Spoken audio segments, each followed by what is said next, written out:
بسم اللہ الرحمن الرحیم۔ ہم اسلامیات کو اپنا کنٹینیو کرتے ہیں۔ ہم پہنچ گئے تھے کہ نبی پاک صلی اللہ علیہ وسلم کی ہجرت تک ہم پہنچ گئے تھے کہ نبی پاک نے ہجرت کس طرح کی، اور آج ہم ہجرت کو آگے کنٹینیو کریں گے۔ تھوڑا سا بیک گراؤنڈ ڈیولپ کرتے ہیں کہ نبوت کے 13ویں سال تک تو نبی پاک صلی اللہ علیہ وسلم مکہ میں ٹھہرے، کیونکہ ابھی ہجرت کا حکم نہیں آیا تھا، مگر نبی پاک صلی اللہ علیہ وسلم نے کچھ صحابہ کو اجازت دے دی تھی کہ آپ ہجرت حبشہ کر سکتے ہیں۔ اس سے پہلے جو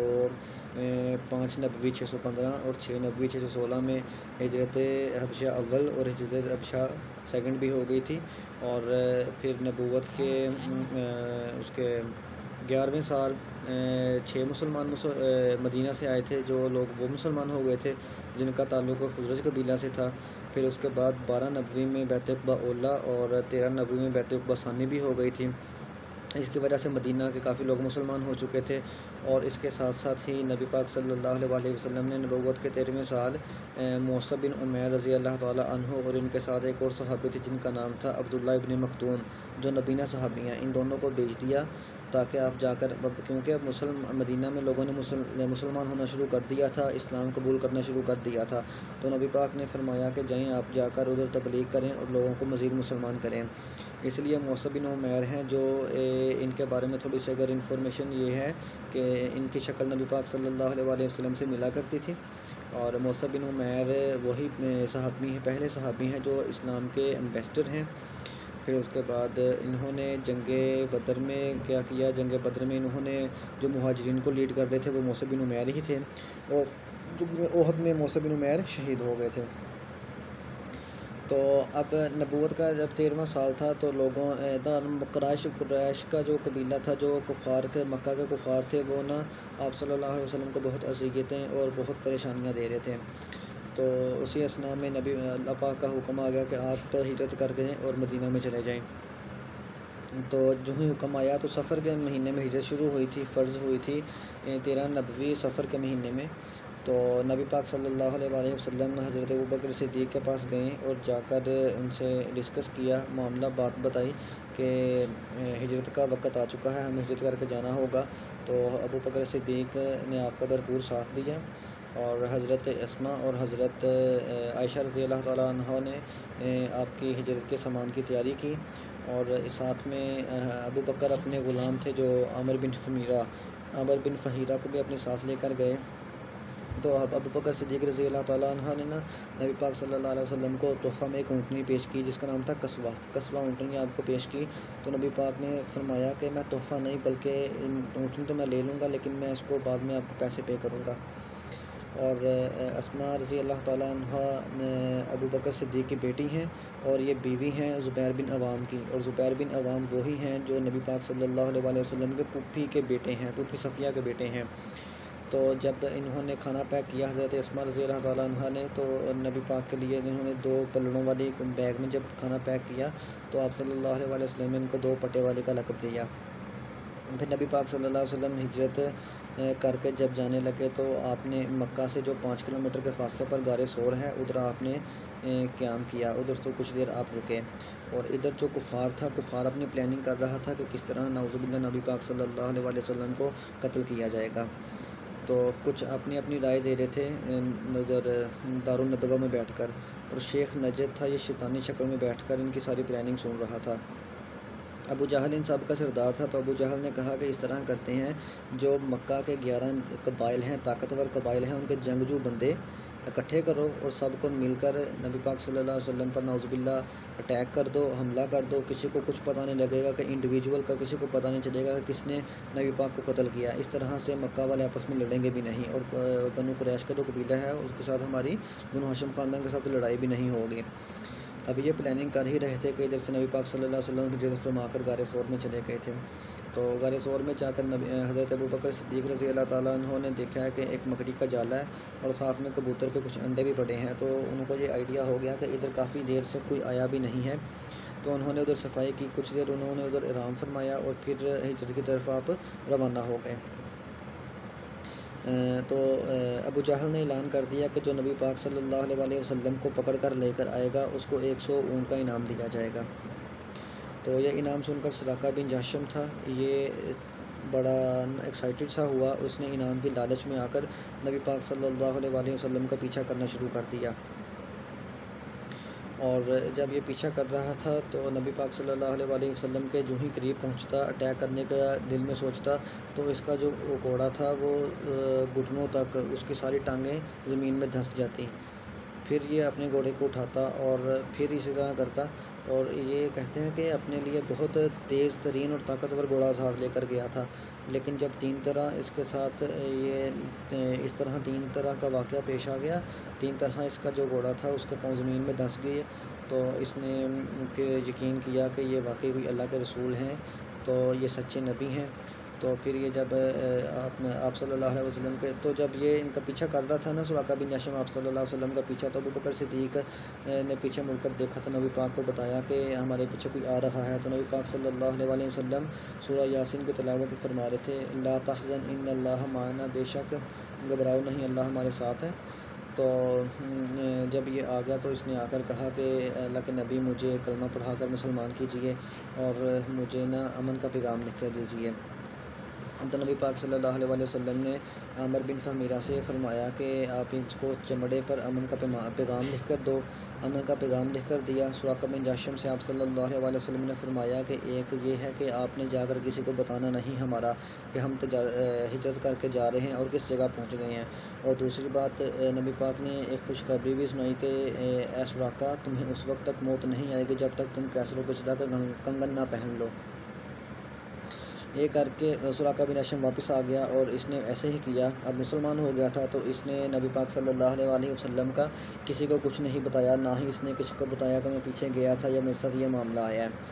تو جو زبیر بن عوام تھے نا، حضرت اسماء رضی اللہ تعالیٰ عنہ کے شوہر تھے، جو یہ شام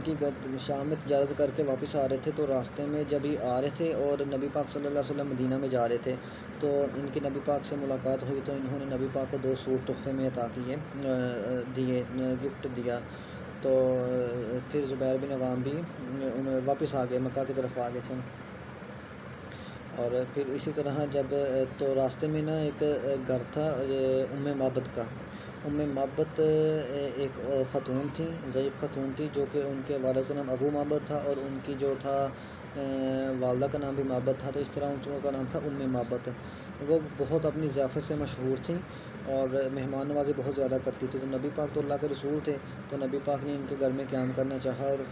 حضرت ابوبکر سے فرمایا کہ ہو سکتا ہے ہمیں بھی کچھ کھانے کے لیے یہاں سے مل جائے۔ تو نبی پاک صلی اللہ علیہ وسلم نے ام معبد کے گھر میں قیام فرمایا، اور ام معبد نے کہا کہ ہمارے گھر تو کھانے کے لیے کچھ بھی نہیں ہے۔ تو آپ صلی اللہ علیہ وسلم نے جب دیکھا تو ادھر بکریاں تھیں،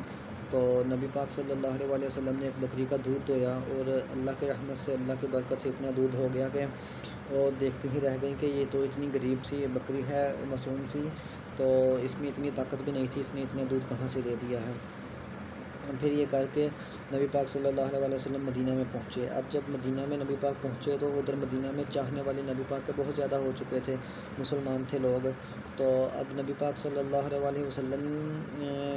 کا یہ فیصلہ، وہ لوگ نا بڑے ایکسائٹڈ تھے، کوئی کہتا تھا کہ نبی پاک میرے گھر میں قیام کریں، کوئی کہتا نبی پاک میرے گھر میں قیام کریں۔ تو نبی پاک صلی اللہ علیہ وسلم نے فرمایا کہ میری اونٹنی جس گھر میں جا کے بیٹھے گی میں ادھر قیام کروں گا۔ تو پہلے جا کر اونٹنی بیٹھی اسد بن زرارہ کے گھر۔ اسد بن زرارہ ہی وہ صحابی ہیں جنہوں نے مصعب بن عمیر جب ہجرت سے پہلے، نبی پاک صلی اللہ علیہ وسلم کی ہجرت سے پہلے نبوت کے 13ویں سال نبی پاک نے ان کو بھیجا تھا مدینہ میں تبلیغ کرنے کے لیے، تو تب جو اسد بن زرارہ تھے انہوں نے اپنے گھر پناہ دی تھی مصعب بن عمیر کو، لیکن جب نبی پاک صلی اللہ علیہ وسلم کی باری میں اونٹنی جا کر اسد بن زرارہ کے گھر بیٹھی اور پھر ساتھ ہی اٹھ کھڑی ہوئی، جب اٹھ کھڑی ہوئی تو پھر جا کر اونٹنی بیٹھی ابو ایوب انصاری کے گھر میں، تو ابو ایوب انصاری نے نا جلدی سے کیا کیا ہے کہ آپ کا سامان اتارنا شروع کر دیا کہ اونٹنی دوبارہ نہ اٹھ جائے۔ تو نبی پاک صلی اللہ علیہ وآلہ وسلم نے ادھر کیا کیا ہے جی، 6 ماہ ابو ایوب انصاری کے گھر میں قیام کیا۔ پھر اس کے بعد نبی پاک صلی اللہ علیہ وآلہ وسلم جب لوگ کافی سارے مسلمان ہونا شروع ہو گئے، اپنا ادھر مدینہ میں جو قبائل تھے، خزرج کا قبیلہ سب سے بڑا تھا اور اس کا جو حلیف قبائل تھا وہ بنو قینقاع تھا، اور خزرج قبائل کا جو سردار تھا نا عبداللہ ابی سلول، عبداللہ بن ابی سلول، اس کو قریش والوں نے، کفار مکہ نے خط لکھا کہ اگر تم یہ کرو گے نا، حضرت محمد صلی اللہ علیہ وسلم کو پناہ دو گے، مدینہ میں پناہ دو گے، تو ہماری آپ کے ساتھ لڑائی ہوگی، کیونکہ قریش والے کہتے تھے کہ اگر مدینہ والے مسلمان ہوتے چلے گئے تو ہمارے لیے مشکلات بڑھ جائیں گی اور مسلمان طاقت میں ہو جائیں گے اور ہمیں تجارت کے لیے بھی معاملات دیکھنا پڑیں گے اور ہمیں ٹریڈ کے لیے بہت ڈیفیکلٹی آئے گی۔ تو لیکن بنو خزرج جو عبداللہ بن ابی سلول تھا نا، ادھر اب مدینہ میں لوگ زیادہ تھے نبی پاک کو چاہنے والے، تو جس وجہ سے نبی پاک صلی اللہ علیہ وسلم کو پناہ دی گئی، اور عبداللہ بن ابی سلول نے کیا کیا، نبی پاک کو پناہ دینی پڑی اس کو بھی۔ پھر اس کے بعد اب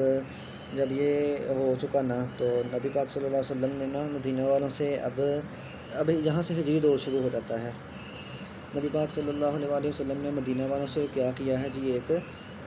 میثاق مدینہ ہوا ہے جی۔ میثاق مدینہ یا مراد ہے چارٹر آف مدینہ یا جوائنٹ ڈیفنس آف مدینہ۔ اس کا یہ تھا کہ نبی پاک صلی اللہ علیہ وسلم نے مدینہ کے باقی تمام قبائل سے مل کر یہ معاہدہ طے کیا کہ بھائی اگر مدینہ میں کوئی باہر سے کوئی فورس آتی ہے، باہر سے کوئی لشکر آ کر حملہ کرے گا تو ہم سب مل کر اس کا مقابلہ کریں گے، اور اس کے 47 آرٹیکل تھے اور سب قبیلوں نے معاہدے پر دستخط کیے اور یہ معاہدہ طے پایا گیا یکم ہجری میں ہی۔ پھر یکم ہجری میں جو دوسرا کام کیا وہ آپ صلی اللہ علیہ وسلم نے مواخات مدینہ کیا، کہ مواخات مدینہ میں یہ تھے کہ جو لوگ مہاجر ہیں، جو مکہ سے ہجرت کر کے مدینہ میں آ چکے ہیں وہ مہاجر ہیں، اور وہ لوگ جو مدینہ میں ہی تھے اور مدینہ میں اسلام قبول کیا ہے وہ انصار ہیں۔ تو نبی پاک صلی اللہ علیہ وسلم نے کل 90 لوگوں کو لیا اور اس کے 45 جوڑے بنا دیے، اور ایک مہاجر اور ایک انصار کو کہا کہ یہ تم لوگ آپس میں بھائی ہو اور تم دینی بھائی بھی ہو، اور اگر تم ہم میں سے کسی کے پاس وراثت ہے تو تمہیں چاہیے کہ تم اپنے دوسرے بھائی کے ساتھ وراثت بھی تقسیم کرو۔ تو اس طرح سے جو حضرت وہ تھے عبد الرحمن بن عوف، وہ بنے تھے سعید بن معاذ انصاری کے بھائی بنے تھے، سعد بن معاذ انصاری۔ تو کہتے ہیں کہ جو تھے نا عبد الرحمن بن عوف، انہوں نے ان کو اپنے گھر لے کر گئے، کیونکہ یہ تو انصار تھے، تو ان کو اپنے گھر لے کر گئے، اور اپنے گھر لے کر جا کر انہوں نے کیا کہا کہ اپنی ساری کی ساری جو زمین تھی اس کو 2 حصوں میں تقسیم کیا، ان کو دے دی، اور ان کی 2 شادیاں تھیں، انہوں نے ایک بیوی، دونوں بیویاں ان کو دکھائیں اور کہا کہ آپ کو جو پسند ہے مجھے بتا دیں، میں اس کو طلاق دیتا ہوں، آپ اس سے شادی کر لیں کیونکہ آپ میرے بھائی ہیں۔ نبی پاک نے فرما دیا تو آپ میرے بھائی ہیں تو میرا حق بنتا ہے کہ میں آپ کو اپنا سارا کچھ جو ہے جی وہ وراثت ہے اس کو تقسیم کر دوں۔ پھر اسی طرح سے وقت گزرتا گیا اور یہ سارا معاملہ ہو گیا۔ تو اب دوسری بات، اب جب ہوا ہے نا چارٹر ایکٹ آف مدینہ، اس میں یہ نہیں کہا گیا تھا کہ اگر مسلمان کفار کے خلاف لڑیں گے تو جو مدینہ میں لوگ رہتے ہیں تو وہ نبی پاک صلی اللہ علیہ وسلم کا ساتھ دیں گے، اس میں یہ بات ابھی طے نہیں پائی گئی تھی۔ یکم ہجری میں لڑائیاں شروع ہو گئیں۔ قریش والے جو تھے، مکہ والے تھے، وہ جانتے تھے کہ اگر مسلمان طاقت میں ہو گئے، اگر مسلمانوں کو طاقت مل گئی تو ہم ان کے مقابلے میں کمزور ہو جائیں گے۔ تو یکم ہجری میں ایسا کوئی بڑی لڑائی تو نہیں ہوئی، کوئی جنگ یا خون خرابہ تو نہیں ہوا، لیکن چھوٹے چھوٹے نا لڑائیاں ہوتی رہی ہیں۔ اچھا، اس میں آپ دیکھتے ہیں کہ سب سے پہلے ہوتا ہے، ایک ہوتا ہے غزوہ، ایک ہوتا ہے سیریا، اور ایک ہوتا ہے نخلا۔ غزوہ سے مراد ہے وہ لڑائی، وہ جنگ جو نبی پاک صلی اللہ علیہ وسلم کی زندگی مبارکہ میں ہوئی، یا نبی پاک نے اپنی زندگی میں اس جنگ کی، اس لڑائی کی خبر سنائی ہو، یا اپنی زندگی میں ہوئی لیکن نبی پاک نے خواہ شرکت فرمائی ہے یا شرکت نہیں فرمائی ہے، جس کو غزوہ کہتے ہیں۔ غزوہ ہو گیا، اس کے بعد ہے جی سیریا۔ سیریا میں یہ ہے کہ نبی پاک صلی اللہ علیہ وسلم بذات خود شرکت نہیں کریں گے۔ جس جنگ میں نبی پاک صلی اللہ علیہ وسلم نے بذات خود شرکت نہیں فرمائی اس کو سیریا کہتے ہیں، اور نخلا وہ جنگ ہے، وہ لڑائی ہے جس میں نبی پاک صلی اللہ علیہ وسلم خود بذات خود شرکت فرمائی ہے۔ اسی طرح سے نبی اور رسول میں کیا فرق ہے؟ جو رسول ہے وہ صاحب شریعت ہے، نبی صاحب شریعت نہیں ہوتا۔ رسول جو ہوتے ہیں ان کی حفاظت اللہ پاک کا ذمہ ہوتی ہے، رسول کو قتل نہیں کیا جا سکتا، رسول کو پانی میں ڈبویا نہیں جا سکتا، رسول کو آگ جلا نہیں سکتی، لیکن جو نبی ہیں وہ قتل ہو سکتے ہیں، جس طرح کہ نبی یحییٰ، نبی زکریا یہ قتل ہوئے ہیں۔ یہ کچھ ڈیفرنس تھا رسول اور نبی میں اور اس میں، ٹھیک ہے۔ اب جو یکم ہجری تھی اس میں تو سب سے پہلے سریہ ہوا، سریہ سیف البحر، پھر سریہ رابق، پھر سریہ خرار، پھر سریہ نخلہ، پھر غزوہ ابوا یا غزوہ ودان، پھر غزوہ شیر اور غزوہ بوات۔ یہ ساری نا چھوٹی موٹی لڑائیاں تھیں۔ جو تھا سریہ سیف البحر، یہ حضرت حمزہ کی قیادت میں ہوا اور اس میں حضرت حمزہ نے اسلامی کا جو جھنڈا تھا اسلام کا وہ سفید کلر کا جھنڈا بھی بنا لیا تھا۔ پھر اس کے بعد جو دوسرے نمبر پر تھا وہ سریہ رابق تھا۔ سریہ رابق تو عبیدہ بن حارث کی قیادت میں ہوا، اور تیسرا تھا جو وہ سریہ خرار تھا۔ سریہ خرار جو ہے جی سعد بن ابی وقاص کی قیادت میں لڑا گیا، اور جو سریہ نخلہ تھا یہ سریہ نخلہ لڑا گیا تھا عبداللہ بن جہش کی قیادت میں۔ سریہ نخلہ میں تھا کیا؟ سریہ نخلہ میں یہ تھا کہ نبی پاک صلی اللہ علیہ وآلہ وسلم نے عبداللہ بن جہش کی قیادت میں 12 لوگوں کا ایک قافلہ طائف کی طرف روانہ کیا تھا خط دے کر۔ تو جب یہ لوگ لے کر گئے نا تو ادھر کفار میں جو تھا عمر بن حضرمی، اس نے کوئی بدتمیزی کی، کچھ اس طرح کا لین دین کیا کہ ان صحابہ نے اس کو قتل کر دیا، عمر بن حضرمی کو۔ وہ تھا کافر تھا عمر بن حضرمی، تو وہ تو قتل ہو گیا، لیکن جو اس کا بھائی تھا عامر بن حضرمی اس کو ابو جہل نے ابھارا۔ اس نے کہا کہ تمہارے بھائی کو قتل کر دیا لیکن تم مسلمانوں کے خلاف بدلہ لو، میں تمہارا ساتھ دوں گا۔ یہ جو مین وجہ ہے، ادھر سے کفار نے جنگی حالات پیدا کیے اور جنگ بدر کی جو وجہ بنے، اور لڑائیاں جو باقی تھیں یکم ہجری میں وہ غزوہ بوات، غزوہ شیر اور غزوہ بدان وغیرہ ہوئیں۔ اور اگر کچھ احکامات کی بات کریں تو یکم ہجری میں کیا ہوا ہے جی، آپ کا اذان فرض ہو گئی تھی یکم ہجری میں، نماز جمعہ بھی یکم ہجری میں فرض ہو گئی تھی، اور پہلی جو نماز جمعہ ہے وہ رونا کے مقام پر پڑھی گئی تھی۔ اب ان کو جب پتہ لگ گیا تو اسی طرح نا ابو سفیان کا قافلہ تھا نا وہ شام گیا تھا تجارت کی غرض سے، شام کی طرف گیا ہوا تھا، تو وہ اسی لیے گیا ہوا تھا کہ تجارت کر کے آئے قافلہ کافی سارا سامان لے کر آئے، کافی سارا مال لے کر آئے، اور مسلمانوں کے خلاف ہم جنگ کریں گے، مسلمانوں کو ہم ختم کر دیں گے۔ تو ادھر سے اللہ پاک نے نبی پاک صلی اللہ علیہ وآلہ وسلم کو بشارت فرمائی کہ 2 قافلے ہیں، ایک ابو سفیان کا ہے اور ایک ابو جہل کا ہے، آپ جس کو لوٹنا چاہیں آپ لوٹ لیں، کیونکہ اس لوٹنے کا مقصد یہ ہے کہ اللہ پاک اب مسلمانوں کو قوت دینا چاہ رہے ہیں کہ آپ مال لوٹ لیں ان سے، آپ کے پاس کچھ مال آ جائے گا اور آپ کے پاس بھی طاقت آ جائے گی۔ تو اللہ پاک نے فرمایا کہ آپ جس کو چاہیں آپ اس کے ساتھ جنگ کریں اور آپ جیت بھی جائیں گے، بشارت بھی سنا دی گئی۔ اب ابو سفیان کا قافلہ شام سے جب تجارت کر کے واپس آ رہا تھا تو راستے میں اس نے دیکھا کہ اونٹ کی جو لد تھی وہ پڑی ہوئی تھی، تو اس نے اونٹ کی لد کو کھول کر دیکھا تو اس میں کھجور کی جو گٹلی تھی وہ موجود تھی، تو اس کو شک ہو گیا کہ یہ مدینہ کا کوئی قافلہ ہے جو ادھر آیا ہے اور ہمارا پیچھا کر رہا ہے۔ اس نے ادھر سے ایک بزرگ سے پوچھا کہ ادھر کوئی قافلہ بھی آیا ہے، تو بزرگ نے کہا جی بالکل ایک قافلہ ادھر سے گزر کر گیا ہے۔ تو ابو سفیان کو کنفرم ہو گیا کہ مدینہ والے ہیں جو ہمارے قافلے کے پیچھے ہیں۔ اس نے جلدی سے ایک غلام کو بھیجا اور ابو جہل کو انفارم کیا مکہ میں آ کر، اس نے کہا کہ بھئی ہمارے قافلے کو کیا ہے، پریشانی ہے، اور ہمارے قافلے کو خطرہ ہے کہ ہمارا قافلہ لوٹ نہ لیا جائے۔ تو ابو جہل نے کیا کیا جی، ابو جہل ادھر سے اپنا لشکر لے کر آ گیا ہے، ادھر بدر کی طرف آ گیا ہے۔ اب اللہ پاک کی اس طرح ہی کرنی ہوئی کہ ابو سفیان تھا نا یہ تو بچ کے نکل گیا، ابو سفیان کا قافلہ بچ کے نکل گیا، اور ابو جہل کا قافلہ بدر میں آ گیا، اور جس کے ساتھ جنگ بدر ہوئی۔ بدر ایک گاؤں کا نام ہے، اور بدر اس لیے کہتے ہیں، بدر کا مطلب ہے چاند، اور اس جگہ پر چاند کا سایہ زیادہ پڑتا ہے جس وجہ سے اس کو بدر کا نام دیا گیا ہے۔ اور بدر مدینہ سے 60 مائل یا 90 کلومیٹر کے فاصلے پر ہے، اور جنگ بدر 17 رمضان کو شروع ہوئی تھی۔ اب ہوا کیا جی، مسلمانوں کی تعداد تھی 313 اور کفار کی تعداد تھی 1000، مسلمانوں کے پاس 2 گھوڑے تھے اور ان کے پاس تھے 300 گھوڑے۔ مسلمانوں کے پاس 70 اونٹ تھے، ان کے پاس تھے 700 اونٹ۔ مسلمانوں کے پاس 6 تلواریں تھیں، 6 زرہ تھیں، 8 تلواریں تھیں، اور ان کے پاس سامان بہت زیادہ تھا، وہ تعداد میں بھی بہت زیادہ تھے اور وہ مال میں بھی بہت زیادہ تھے۔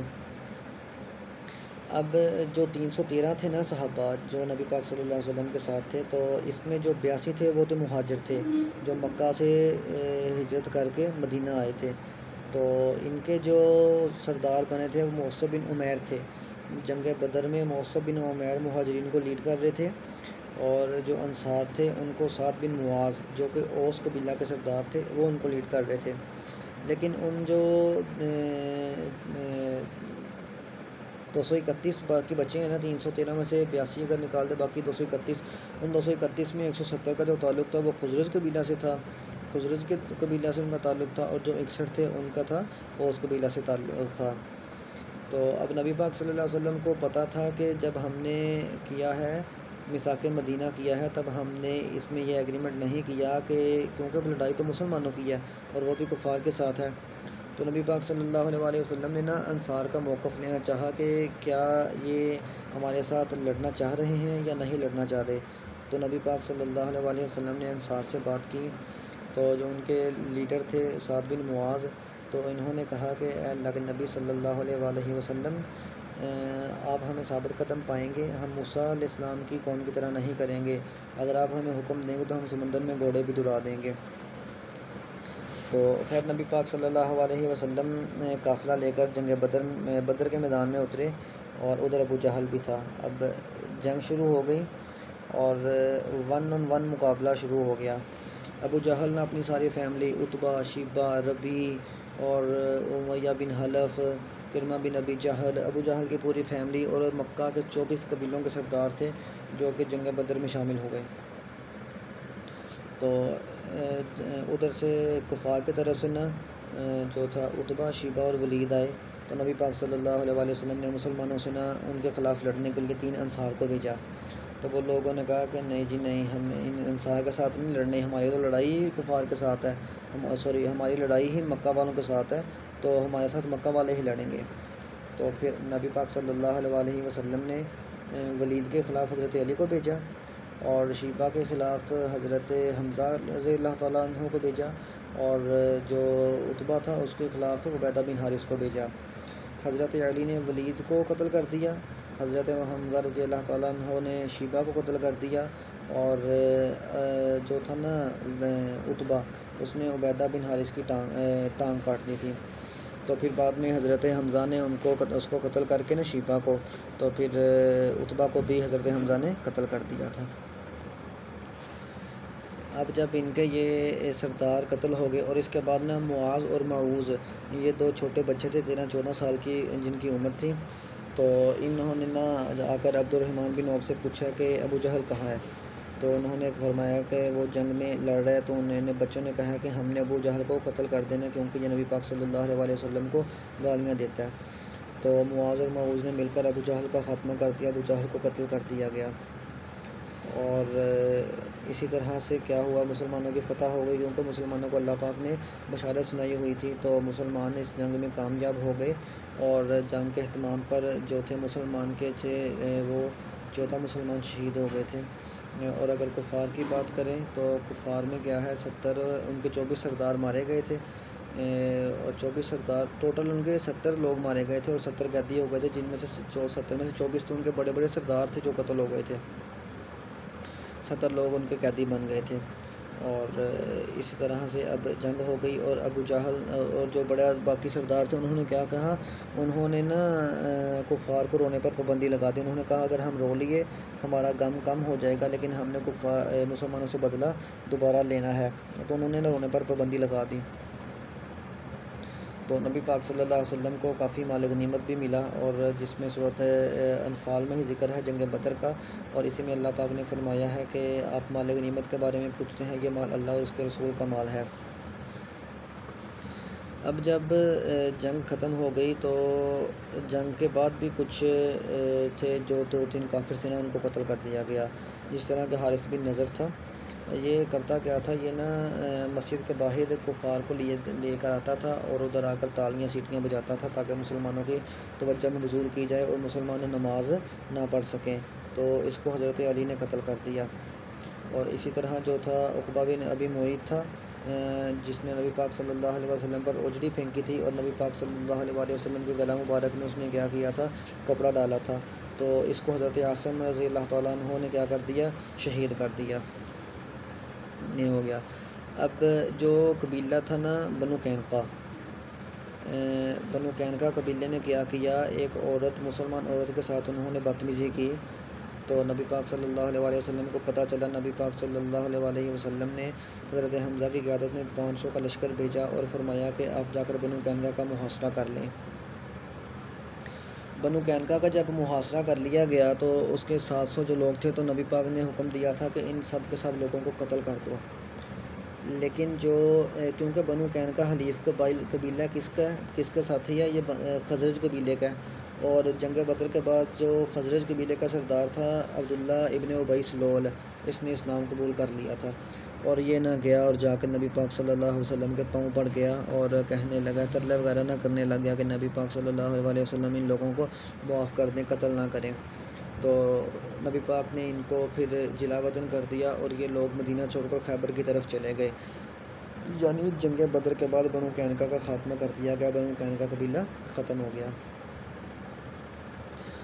اور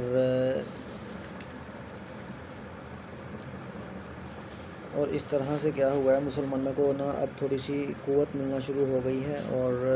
مسلمانوں نے جنگ جیت لی، اور نبی پاک صلی اللہ علیہ وسلم نے حمر الاسد میں قیام بھی کیا۔ اور اس کے بعد کیا ہوا ہے جی، پھر اگر دیکھا جائے تو 2 ہجری اور سورۃ بدر کا، جنگ بدر کو وہ کہتے ہیں یوم الفرقان بھی کہا جاتا ہے، اور یہ 17 رمضان کو لڑی گئی، اور نبی پاک صلی اللہ علیہ وسلم نے اس دن مسلمانوں کا روزہ تلوا دیا تھا کیونکہ جنگ کرنی تھی۔ اور اس کے بعد یہ ہے کہ یہ بتا دیا بدر قوم کا نام تھا۔ اب 2 ہجری میں کون کون سے احکامات آئے ہیں جی، 2 ہجری میں احکامات ہیں۔ 2 ہجری میں نماز فرض ہو گئی، جہاد فرض ہو گیا، روزہ فرض ہو گیا، اور زکوٰۃ فرض 2 ہجری میں ہو گئی تھی، لیکن اس کی کمپلیٹ امپلیمنٹیشن جو ہوئی تھی وہ یکم محرم 9 ہجری میں ہوئی تھی۔ اور نماز میں ہے جی، نماز عید الفطر، نماز عید الاضحیٰ، پھر اس کے بعد نماز خسوف جو چاند گرہن کے لیے، اور نماز کسوف سورج گرہن کے لیے، نماز خسوف چاند کے لیے، نماز کسوف سورج کے لیے، اور نماز استسقاء جو الٹے ہاتھ بند کر پڑھی جاتی ہے وہ بارش کے لیے۔ یہ تمام کے تمام نمازیں ساری کی ساری 2 ہجری میں فرض ہوئی تھیں، اور جنگ بدر بھی 2 ہجری میں ہو گئی۔ اب 3 ہجری کو جنگ احد کا واقعہ پیش آ گیا۔ 3 ہجری میں ہوا کہ احد ایک پہاڑ کا نام ہے، تو کیونکہ مکہ والے جب گئے نا بدر کے بعد، تو یہ ان کو آگ لگی ہوئی تھی، یہ بھڑکے ہوئے تھے، اور یہ کہتے تھے کہ ہم اگلے سال آئیں گے اور مسلمانوں سے اپنا بدلہ لیں گے اور ہم جنگ کریں گے۔ تو اب نبی پاک صلی اللہ علیہ وسلم اللہ کے رسول ہیں، تو انہوں نے 3 ہجری میں کیا کیا، شوال کے مہینے میں نا ان سے بات کی۔ ادھر سے ابو سفیان نا 3 ہجری میں وہی ہوا کہ 1000 کا لشکر لے کر نا مدینہ میں آ گیا مسلمانوں پر حملہ کرنے کے لیے۔ تو نبی پاک صلی اللہ علیہ وسلم نے نا مختلف صحابہ سے رائے لی ہے کہ کیا کریں، میدان جنگ میں جا کر جنگ کرنی ہے یا ہم مدینہ میں ہی رہتے ہیں اور مدینہ کو ہی ڈیفینڈ کرتے ہیں، مدینہ کا دفاع کرتے ہیں۔ لیکن صحابہ نے فرمایا کہ نہیں، ہم میدان جنگ میں جائیں گے، اور میدان جنگ میں جا کر ہم کیا کریں گے، ان کے ساتھ جنگ کریں گے۔ تو نبی پاک بھی فرمایا ٹھیک ہے بھئی، جنگ کر لیں گے۔ تو اس جنگ میں نبی پاک نے ڈبل زرہ پہنی تھی اس جنگ میں۔ اور اس جنگ میں ہوا گیا جو تھا نا، عبداللہ بن ابی سلول تھا، جو کہ خزرج قبیلے کا سردار تھا۔ اس کی رائے یہ تھی کہ وہ کہتا تھا کہ میدان جنگ میں نہ جایا جائے، بلکہ مدینہ میں رہ کر جو ہے جو مدینہ کو ڈیفینڈ کیا جائے۔ تو لیکن نبی پاک نے زیادہ صحابہ نے یہی کہا تھا کہ جنگ میں کرنی ہے، تو نبی پاک میدان جنگ میں چلے گئے۔ تو اب ابو سفیان 3000 کا لشکر لے کر آیا ہے، اور نبی پاک صلی اللہ علیہ وسلم 1000 کا لشکر لے کر میدان احد میں پہنچ گئے ہیں۔ احد نا ایک پہاڑ کا نام ہے۔ تو جا کر نبی پاک صلی اللہ علیہ وسلم نے عبداللہ بن جبیر کی قیادت میں 50 صحابہ کو نا جنگ پہاڑ احد پہاڑ کے اوپر کھڑا کر دیا اور اس کا محاصرہ کرنے کی کوشش کی، مطلب کہ آپ نے اس پہاڑ پر ہی رہنا ہے، ہم جنگ جیتیں ہم جنگ ہاریں جو کچھ بھی ہو جائے نا، لیکن آپ نے کیا کرنا ہے، آپ نے اس جگہ سے ہلنا نہیں ہے۔ اور عبداللہ بن ابی سلول تھا جو گیا تو تھا، لیکن جنگ میں جا کر نا یہ پھر گیا۔ اس نے آپ سے اختلاف فرمایا کہ جی میں اتنے بڑے قبیلے کا سردار ہوں، خزرج قبیلے کا میں سردار ہوں اور میری بات نہیں مانی گئی، میں نے تو کہا تھا مدینے میں رہیں۔ تو اس نے کیا کیا، یہ واپس آ گیا جنگ میں اور اپنے ساتھ یہ 300 بندوں کو واپس لے آیا، 300 بندوں کو واپس لے آیا۔ اب جب جنگ شروع ہو گئی تو اب ابو سفیان بھی آ گیا، ابو سفیان کی جو بیٹی ہے ہندہ ہے جی وہ بھی آ گئی ہے، کیونکہ جو تھا نا وہ شیبہ وہ اسی کا، تو اب انہوں نے آ کر جنگ شروع کر لی۔ تو وحشی بن حرب نے حضرت حمزہ کو شہید کر دیا اور حضرت حمزہ نے سید الشہداء کا لقب پایا، اور ہندہ جو ابو سفیان کی بیٹی ہے اس نے کیا کیا ہے، اس نے آ کر نبی پاک صلی اللہ علیہ وسلم کا جو کلیجہ مبارک تھا اس کو چبایا ہے، اس کو آ کر اس نے کیا کیا جی، ہندہ نے کلیجہ چبایا ہے وہ حضرت حمزہ رضی اللہ تعالیٰ عنہ کا، اور اس میں مصعب بن عمیر بھی شہید ہو گئے۔ اور مصعب بن عمیر وہی صحابی ہیں جو کہ نبی پاک صلی اللہ علیہ وسلم کی جن کے ساتھ شکل مبارک ملتی تھی، تو لوگوں کو مغالطہ ہوا، لوگوں کو غلطی ہوئی اور افواہ پھیل گئی کہ نبی پاک صلی اللہ علیہ وسلم شہید ہو گئے ہیں، حالانکہ وہ ہوئے مصعب بن عمیر شہید ہو گئے تھے۔ اور جنگ احد میں جو جھنڈا تھا وہ بھی مصعب بن عمیر کے پاس ہی تھا۔ پھر اس کے بعد تو نا اب لڑائی شروع ہوئی تو اندر سے کچھ کفار تھے، عورتیں تھیں نا جو جس میں ہندہ بھی تھی، وہ پیچھے کی طرف بھاگنا شروع ہو گئے۔ جو پہاڑ پر چڑھے ہوئے تھے انہوں نے دیکھا کہ کفار ڈر گئے ہیں، بھاگ گئے ہیں اور جنگ ختم ہو گئی ہے، تو انہوں نے اپنی جگہ چھوڑ دی، کیونکہ نبی پاک نے فرمایا تھا کہ اپنی جگہ نہیں چھوڑنی چاہے جنگ جیتیں یا ہاریں، لیکن ان لوگوں نے کیا کیا، کچھ لوگوں نے نا ادھر سے جگہ چھوڑ دی۔ جب جگہ چھوڑی تو اس پہاڑ کے پیچھے ٹیک لگا کر بیٹھے تھے خالد بن ولید، وہ بھی مسلمان نہیں ہوئے تھے۔ تو خالد بن ولید نے کیا کیا ہے، انہوں نے ان لوگوں کا فائدہ اٹھایا کہ لوگ کم ہو گئے ہیں، جگہ کم ہو گئی ہے، تو انہوں نے احد پہاڑ کے پیچھے سے حملہ شروع کر دیا، اور جس کی وجہ سے یہی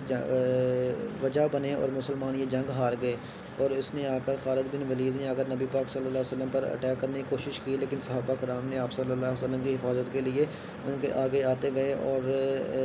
غالباً 9 صحابہ تھے جو شہید ہو گئے تھے آپ صلی اللہ علیہ وسلم کی حفاظت فرماتے ہوئے، اور یہ جنگ مسلمان ہار گئے۔ اور جب ابو سفیان واپس چلا گیا تو نبی پاک صلی اللہ علیہ وسلم حجر الاسود کے مقام پر 3 دن قیام کیا، تاکہ دشمن کے دل میں رعب ڈال دیا جائے، ڈر ڈال دیا جائے کہ ہم چاہے ہار گئے ہیں لیکن ہم ڈرتے نہیں ہیں، ہم پھر جنگ کے لیے تیار ہیں۔ تو جنگ احد کے بعد نبی پاک صلی اللہ علیہ وسلم نے کیا کیا جی کہ 3 دن کے لیے حجر الاسود پر قیام کیا اور پھر واپس آئے ہیں۔ اور اگر جنگ کے بعد کی بات کریں تو اس جنگ میں نا بنو نذیر تھا، بنو نذیر ایک قبیلہ جو کہ اس کا اوس قبیلے کا حلیف قبائل ہے بنو نذیر، اس نے نا ایک شخص کو مسلمان کو غلطی سے قتل کر دیا بنو نذیر قبیلے نے۔ اب جب قتل کر دیا تو جو چارٹر آف مدینہ تھا اس میں نبی پاک صلی اللہ علیہ وسلم نے جو معاہدہ تھا اس میں یہ لکھا ہوا تھا کہ بھئی اگر کوئی کافر یا کوئی نان مسلم اگر مسلمان کو غلطی سے شہید کر دے گا تو اس کی دیت کے لیے تمام قبائل اس کی مدد کریں گے۔ تو جب نبی پاک کو پتہ چلا کہ اس قبیلے کے لوگوں نے مسلمان کو شہید کر دیا ہے تو نبی پاک صلی اللہ علیہ وسلم دیت کے لیے گئے، تو بنو نذیر کو پتہ تھا کہ نبی پاک دیت لینے کے لیے آئیں گے۔ دیت کیا ہے کہ وہ مال ہے جو کسی قتل کے بدلے میں دیا جاتا ہے، وہ دیت ہے۔ تو انہوں نے پہلے سے نا ایک شخص کو چھت پہ کھڑا کیا ہوا اور نبی نے کہا کہ جب نبی پاک ادھر آئیں گے دیت لینے کے لیے آئیں گے تو آپ ان پر پتھر برسا دیجیے گا اور ان کو شہید کر دیجیے گا، نعوذ باللہ۔ لیکن نبی پاک تو اللہ کے رسول ہیں، تو جبرائیل علیہ السلام نے ان کو پہلے سے بتا دیا تھا، اور نبی پاک صلی اللہ علیہ وسلم ادھر سے جلدی سے گزر گئے جب ان لوگوں نے نبی پاک صلی اللہ علیہ وسلم سے اس طرح سے بدتمیزی کی تو نبی پاک صلی اللہ علیہ وسلم نے مسلمانوں کو پھر حکم دے دیا کہ اب بنو نزیر کا جو ہے یہ آپ محاصرہ کر لیں۔ تو مسلمانوں نے بنو نزیر قبیلے کا محاصرہ کیا اور اس میں 700 لوگوں کو کیا کر دیا جی، اس میں لوگوں کو قتل بھی کر دیا، اور جو لوگ بچے تھے ان کو بھی جلا وطن کر دیا گیا، اور یہ لوگ مدینہ چھوڑ کر کدھر چلے گئے ہیں جی، یہ مدینہ چھوڑ کر چلے گئے خیبر کی طرف، یہ لوگ بھی چلے گئے۔ اور اگر ہم بات کریں 3 ہجری میں جو احکامات آئے ہیں تو 3 ہجری میں وراثت کے قوانین اور یتیموں کے احکامات کا حکم آیا تھا 3 ہجری میں۔ پھر جو جنگ احد ہے، اس میں جنگ میں نبی پاک صلی اللہ علیہ وسلم کو ایک تلوار کا وار بھی لگا، جس کا درد آپ صلی اللہ علیہ وسلم 1 ماہ تک محسوس کرتے رہے۔ اور جنگ احد میں جو تلوار آپ صلی اللہ علیہ وسلم کی تلوار تھی، تو نبی پاک نے فرمایا کہ کون ہے جو میری تلوار کا حق ادا کرے گا؟ تو ابو دجانہ نے آپ کی تلوار پکڑی اور اس سے انہوں نے کافی کافروں کو قتل کر دیا تھا۔ اب 4 ہجری آ گیا۔ 4 ہجری میں ہوا کیا ہے جی، غزوہ رجیع ہوا ہے جی۔ غزوہ رجیع کیا ہے جی، بنو لحان ایک قبیلہ تھا، بنو لحان۔ بنو لحان قبیلہ کے، یہ مکہ کا قبیلہ ہے جی، یہ لوگ آئے ہیں جی، کچھ لوگ اکٹھے ہو کر آئے نبی پاک صلی اللہ علیہ وسلم کے پاس، آ کر کہنے لگے کہ ہم مسلمان ہو گئے ہیں، تو ہمیں کچھ صحابہ کرام دیجیے جو ہمیں اسلام کی تعلیمات سکھائیں۔ تو نبی پاک صلی اللہ علیہ وسلم نے حضرت عاصم کی قیادت میں کچھ دیگر صحابہ کو بھیج دیا کہ جائیں، جا کر نہ ان کو تعلیم دیں، اسلامی تعلیمات سکھائیں۔ تو یہ تو کفار تھے، مشرک تھے، تو انہوں نے منافقت کی، انہوں نے راستے میں جا کر حضرت عاصم کو شہید کر دیا، اور حضرت عاصم کے ساتھ بھی جتنے صحابہ تھے ان کو بھی شہید کر دیا گیا، جس میں وہ خبیب بن عدی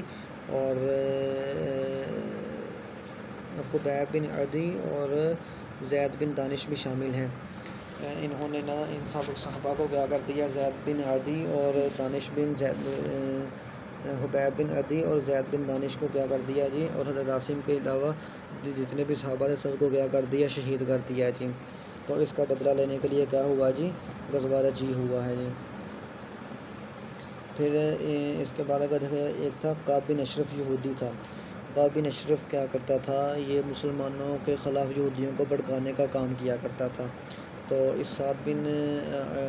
کعب بن اشرف کو نا محمد بن مسلمہ اور ابو نائلہ نے کیا کر دیا، مل کر اس کو بھی قتل کر دیا اور اس کا خاتمہ بھی کر دیا ہے جی۔ پھر اس کے بعد اگر 4 ہجری میں دیکھا جائے تو 4 ہجری میں آپ کے پاس کون کون سے احکامات آئے ہیں، تو 4 ہجری میں پردہ فرض ہو چکا تھا۔ پھر اگر ہم 5 ہجری کی بات کریں تو 5 ہجری میں 2 واقعات ہوئے ہیں، ایک تو غزوہ خندق ہوا ہے یا غزوہ احزاب بولتے ہیں جس کو، اور دوسرا جس کو بولتے ہیں غزوہ بنی مستعلق۔ پہلے غزوہ احزاب ہوا ہے جی، غزوہ احزاب 5 ہجری میں ہوا ہے جی۔ اس میں اب کیا ہوا ہے، غزوہ کا مطلب ہے، احزاب کا مطلب ہے الائنس، اتحادی۔ اس میں ڈیفرنٹ لوگوں نے اتحاد کر لیا، جس طرح کہ 4000 کا جو تھا وہ کفار مکہ کا لشکر، اور 6000 کا تھا جو بنو غطفان قبیلے کا لشکر، اور 2000 یہودی، یہ مل کر 12000 کا لشکر جنگ کرنے کے لیے آ گئے، جس کا نام تھا غزوہ خندق۔ 12000 لوگ جب آگے نا، تو نبی پاک صلی اللہ علیہ وسلم نے پھر صحابہ کرام سے رائے لی اور مشورہ کیا کہ اب کیا کیا جائے۔ تو صحابہ کرام نے فرمایا کہ جو اب دیکھیں، بنو قینقاع پہ جنگ بدر کے بعد نکل گیا، بنو نزیر نکل گیا جنگ احد کے بعد۔ انہوں نے کہا کہ باقی ایک سائڈ پہ بنو اوس کا قبیلہ ہے، تو ان کے ساتھ ہمارا معاہدہ ہے، اور اگر کفار یا جو دشمن ہے وہ اگر پیچھے سے آ کر وار کرے گا تو ادھر کچھ ریزسٹنس ہوگی، تو دوسری طرف مدینہ کے باغ وغیرہ ہیں، پہاڑ وغیرہ ہیں، تو ہم فرنٹ سائڈ پہ خندق کھودتے ہیں اور مدینہ میں رہ کر مدینہ کو ڈیفینڈ کرتے ہیں۔ تو خندق کھودنے کا مشورہ حضرت سلیمان فارسی نے دیا تھا، اور حضرت سلیمان فارسی نے 1 ہجری میں اسلام قبول کیا تھا، اور حضرت سلیمان فارسی نے خندق کھودنے کا مشورہ دیا تو نبی پاک نے اس کو اڈاپٹ کیا، اور صحابہ کرام نے مل کر خندق کھودی، اور حالات اتنے تھے کہ کھانے کے لیے مسلمانوں کے پاس کچھ بھی نہ تھا، تو صحابہ کرام نے پیٹوں پر پتھر باندھ کر خندق کھودنے کا کام کیا، اور نبی پاک صلی اللہ علیہ وسلم نے اپنے پیٹ پر 2 پتھر باندھے ہوئے تھے۔ نعمان بن بشیر ایک صحابی ہیں، ان کی سسٹر کھجوریں لے کر آئی تھی، تو نبی پاک صلی اللہ علیہ وسلم نے وہ کھجوریں سب میں تقسیم کر دیں، لیکن یہ کھجوریں ختم نہ ہوئیں۔ اسی طرح سے جابر بن عبداللہ تھے، جو انہوں نے کیا کیا جی، کھانا بنوایا تھا، وہ اپنے گھر گئے، نبی پاک صلی اللہ علیہ وسلم کے لیے کھانا بنوایا، تو آ کر نبی پاک کے کان میں فرمایا کہ نا کھانا کم ہے تو آپ آ جائیں اور چند صحابہ کو لے کر آپ کھانا کھا لیں۔ تو نبی پاک نے سب کے سب جتنے بھی مسلمان تھے سب کو حکم دیا کہ عبداللہ بن جابر بن عبداللہ نے کھانا بنایا تو ہم اس کے گھر کھانا کھانے جائیں گے۔ تو اللہ پاک کے نبی کی رحمت کی برکت سے، اللہ پاک کی رحمت سے کیا ہوا ہے جی، وہ کھانا سب نے کھایا، لیکن وہ کھانا بھی ختم نہ ہوا، اور جنگ خندق میں مسلمانوں کی فتح ہوئی، اور اللہ پاک نے ایسی ہوا چلا دی کہ مسلمانوں کے خیمے اڑا دیے گئے، اور اس میں 6 مسلمان شہید ہوئے اور 10 جو کافر تھے وہ قتل ہو گئے تھے۔ اور اگر ہم بات کرتے ہیں تو غزوہ بنی مستعلق یا اس کو واقعہ افق بھی کہتے ہیں جی، اس میں یہ تھا کہ کچھ لوگ تھے، انہوں نے مل کر حضرت عائشہ رضی اللہ تعالیٰ عنہ پر بہتان لگایا تھا صفوان بن معطل کے ساتھ۔ تو جنہوں نے بہتان لگایا تھا ان میں تھا، ایک تھے حسان بن ثابت تھے، حسان بن ثابت جو کہ شاہد رسول ہیں، اور دوسرے نمبر پر ہیں جی حمنہ بنت جہش، آپ صلی اللہ علیہ وسلم کی سالی ہیں، جو کہ زینب بنت جہش کی بہن ہے، اور تیسرے نمبر پہ ساسا ہے جی، جو پہلے ابو جہل کا غلام تھا، ابو جہل سے ابو بکر نے اس کو آزاد کروایا تھا۔ ان تینوں نے مل کر آپ رضی اللہ تعالیٰ عنہ حضرت عائشہ پر بہتان لگایا، تو اللہ پاک نے حضرت عائشہ کی گواہی سورۃ النور میں بیان فرمائی اور حضرت عائشہ کو بری فرما دیا، اور اسی میں کیا ہے جی کہ پھر ان تینوں کو 80 کوڑے مار دیے گئے، سزا ملی ان کو بہتان کی۔ اور 5 ہجری میں پھر کیا ہوا ہے جی کہ زنا کا، شراب کی تہمت، قد حذف،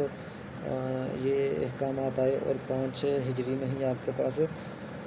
وضو و تیمم کے احکام آئے، اور وضو کا ذکر سورۃ المائدہ میں بھی ہے، سورۃ النساء میں بھی ہے، جبکہ غسل کا ذکر سورۃ المائدہ میں ہے۔ اور یہ تھا جی، ہم 5 ہجری تک ہم نے کچھ دیکھ لیا ہے جی، کافی سارے معاملات ہم نے 5 ہجری تک ہو گئے ہیں۔ ہاں، اور دیکھیں بنو قینقاع جنگ بدر کے بعد ختم کر دیا، بنو نذیر جنگ احد کے بعد، اور جو بنو قریظہ تھا نا، بنو قریظہ کے قبیلے والوں نے نا جنگ احد کے بعد کیا کیا ہے جی، بدعہدی کی تھی، جس کی وجہ سے ان کو بھی ختم کر دیا گیا تھا، اور یہ لوگ بھی کیا ہوئے، خیبر کی طرف یہ لوگ اکٹھے ہوتے گئے۔ اس لیے تو کہتے ہیں کہ خیبر یہودیوں کا قلعہ ہے، کیونکہ سارے کے سارے جتنے بھی تھے یہ ادھر خیبر کی طرف چلے جایا کرتے تھے۔ تو یہ آج ہم نے دیکھ لیا 1 ہجری سے لے کر 5 ہجری تک کیا کیا واقعات پیش آئے، کیا کیا معاملات آئے۔ تو اب انشاءاللہ تعالیٰ اب ہم دیکھیں گے 6 ہجری سے لے کر 11 ہجری تک، پھر اس کے بعد نبی پاک صلی اللہ علیہ وسلم کی وفات، پھر ان کے بعد خلفائے راشدین کا دیکھیں گے۔ اوکے جی، بیسٹ آف لک، جزاک اللہ، اللہ حافظ، تھینک یو۔